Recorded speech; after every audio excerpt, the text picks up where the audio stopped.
Welcome to the very first episode of the Marching Arts Utah podcast.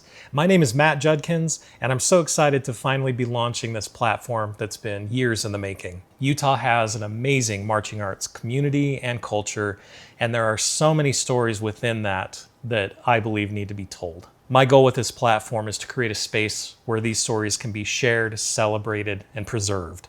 At this point, you're probably wondering who I am and why I have any sort of authority to be hosting this platform. And that's an excellent and fair question. So I'd like to introduce myself and tell you a little bit about my background.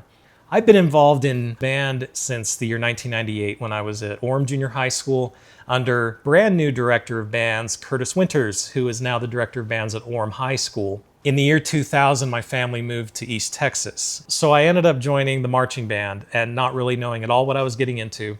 I didn't know a single person. Within about a minute of getting on the bus to head to camp, I was just enveloped in hugs and in people just wanting to get to know me, and I suddenly had a dozen friends. I think this is a story that most everybody watching this video can relate to. I think it's kind of a universal perk of being part of the marching arts. My imagination was really just gripped by what I was experiencing my first couple of years in marching band. I was so excited about everything, and someone asked me, what are you gonna do in college? And I thought for about 2 seconds and I said, I'm gonna do music education, be a band director.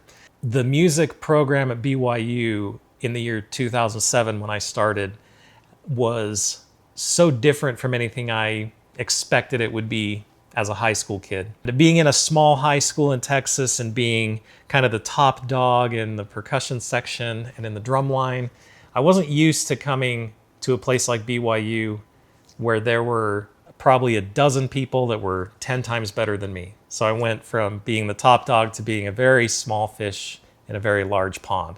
I don't know, I guess I realized after a little while, after a lot of suffering and a lot of trying to push through to get to the place I wanted to be, it was just so difficult and I was losing passion and I was getting burned out. I made the decision to not pursue music education as a degree anymore. I was sort of left questioning everything. You know, I thought I had my whole future kind of figured out and planned out. And suddenly it's not going to be there anymore. So anyway, a few years go by. My family ends up moving back to Utah. It's the coolest thing. Going back to before BYU, I served a mission for the LDS Church. I was in the MTC in late 2004. Two of the volunteers at the MTC in my district were Luke and Susan Savage, who are longtime donors to the American Folk Marching Band program. And they told me everything about marching band in Utah, specifically about the American Folk program and just all the amazing experiences that they'd had with them.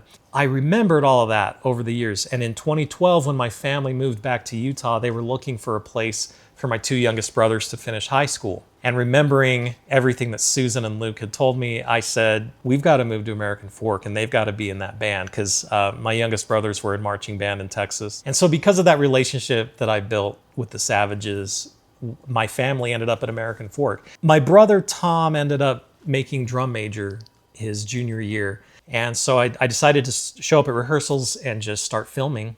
And I met John Miller, the band director at AF. And he basically gave me a green light to film anything I wanted, come to any rehearsal, get on the field, you know, get in close and personal with people. About 3 or 4 weeks into the 2013 season, I decided I want to make a documentary about this year.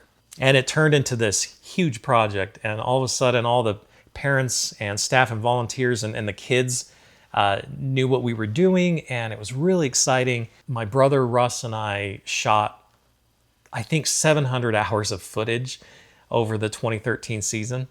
And we produced the documentary Champions of the West in 2014.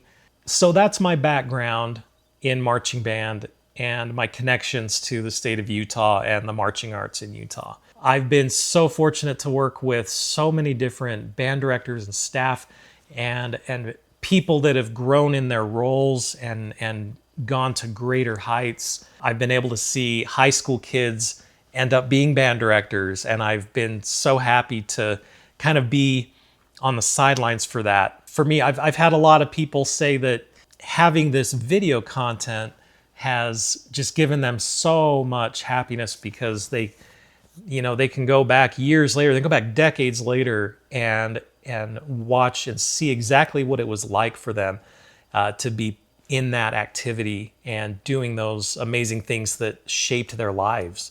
The whole reason I've started this platform is to reach every program in the state. Everything that has to do with the marching arts, I'd like to document. And my goal is to just connect the entire community. I think there's a disconnect between schools, between programs, and especially programs that are far away from each other.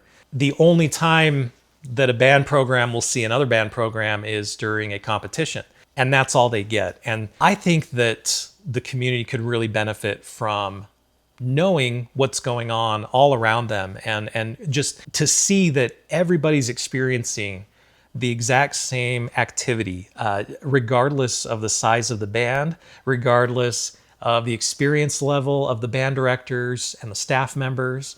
As I've watched the marching arts in Utah over the last 14 years, I've realized that there are a lot of stories, a lot of success stories that are going undocumented.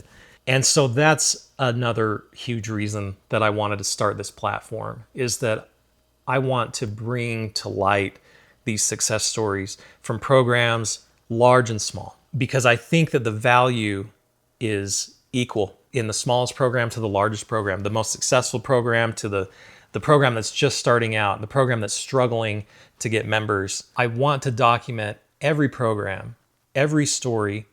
I want the successes and the struggles to all be open for everybody to witness, experience. Again, this is all about unity. If I could describe what I want with this platform, it's to build unity within the marching arts community in Utah. So in the coming weeks and months, you'll be seeing episodes where I will be interviewing directors from various high school bands. We will probably be doing college bands as well, just anything marching arts, whether it's high school or college or DCI. I'd like to focus on the state of Utah for now. I know there is so much outside, but Utah has such a strong culture. It shows a culture and a community that's been strong for decades, but it's like a fire has started to catch on, and programs are becoming better and better, quicker and quicker. Another thing I'd like to do with this platform is highlight a certain program every week. We'll focus on a different program, and we'll be capturing content, possibly rehearsals, definitely competitions where the band warms up before they go out onto the field. I'd like to be there to capture that, to interview the directors right there on the spot, students as well, staff, and just kind of get a feel for how people are feeling as they go onto the field, getting content of their performance, and then even getting some feedback from judges at the competition and just kind of some analysis of that band that we're featuring that week. So it's really exciting, and I just can't wait for the season to start. I'm really grateful that you're here watching this. Please stay tuned, and welcome again to Marching Arts Utah. We'll see you in the next episode.